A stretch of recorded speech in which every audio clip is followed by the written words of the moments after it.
भिकारी सुद्धा 1 रुपया घेत नाही, आम्ही 1 रुपयात पीक विमा दिला. कृषी मंत्री माणिकराव कोकाटेंचं वादग्रस्त वक्तव्य.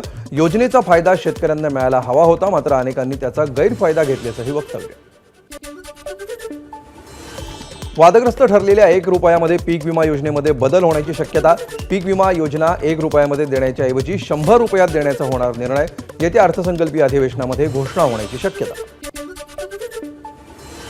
अजित पवारांकडून धनंजय मुंडेंची पुन्हा पाठराखण.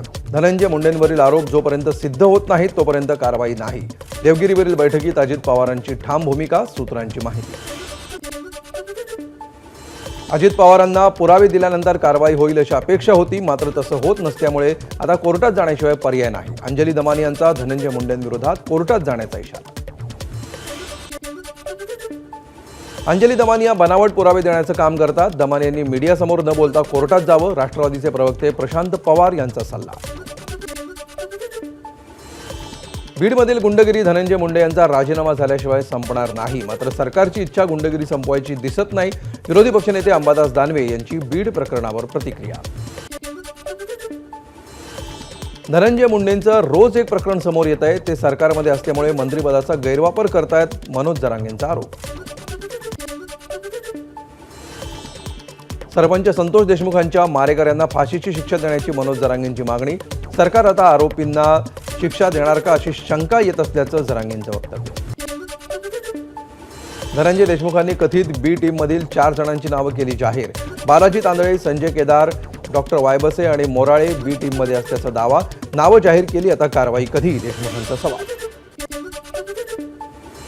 प्रशासनावर दबाव असल्यामुळे हत्येसाठी मदत करणाऱ्यांना अटक होत नाही. बी टीम म्हणजे हत्येसाठी पैसे पुरवणारी किंवा मदत करणारी लोक. धनंजय देशमुखांचा आरोप.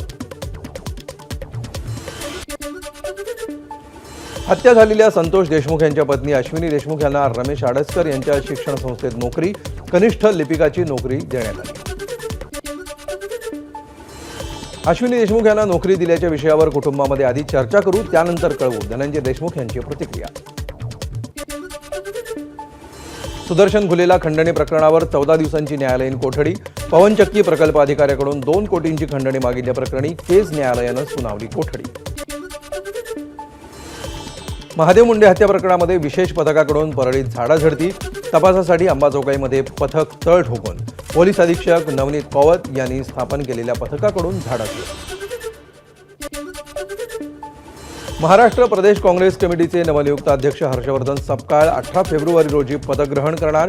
काँग्रेसच्या ज्येष्ठ नेत्यांच्या उपस्थितीत प्रदेश काँग्रेसचं मुख्यालय टिळक भवन दादर इथं पदग्रहण सोहळ्याचं आयोजन. राजन साळवींच्या पक्षप्रवेशानंतर संजय राऊत करणार राजापूरचा दौरा. पक्षातील पडझड थांबवण्यासाठी संघटनात्मक ताकद मतदारसंघामध्ये टिकून राहावी, यासाठी संजय राऊत करणार दौरा.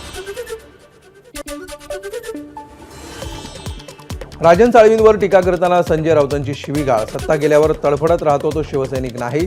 राऊतांचा राजन साळवींवर हल्लाबोल. राजन साळवी गेले म्हणजे कोकण गेला असा अर्थ होत नाही.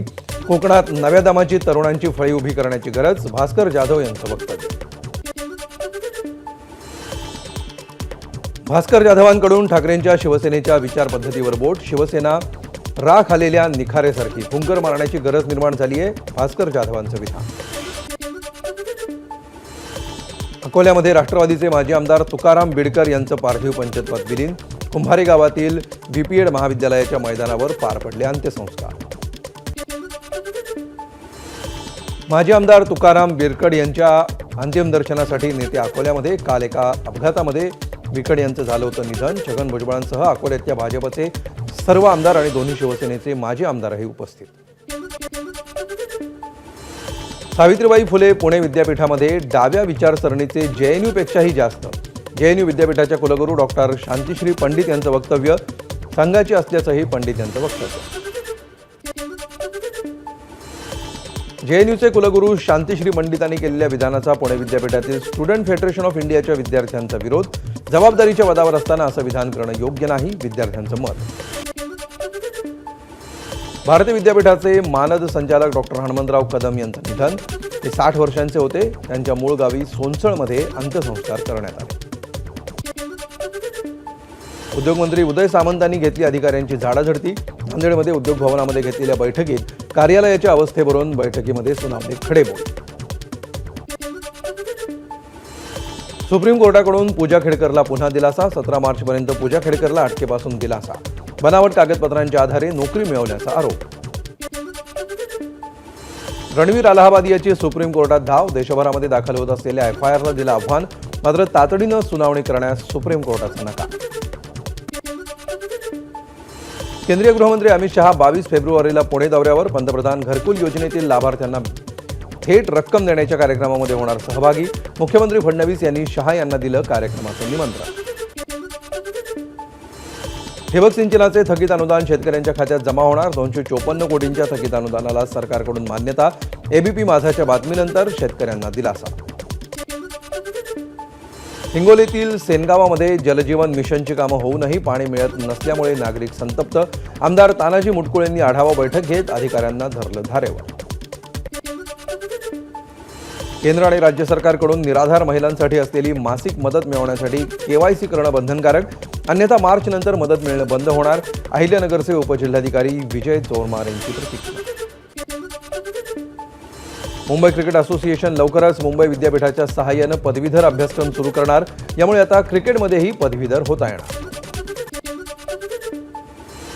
नॉमिनी अधिकृत वारसदार नसेल तर त्या मृत व्यक्तीच्या संपत्तीवर वारसांचाच हक्क.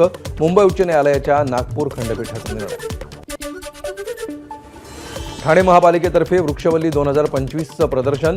200 प्रजातींची फुलझाडं, फळांची रोपटी, रंगीबेरंगी फुलं आणि पानं असलेली झाडं, औषधी वनस्पतींसह इतर 5000 रोपांचा प्रदर्शनात समावेश.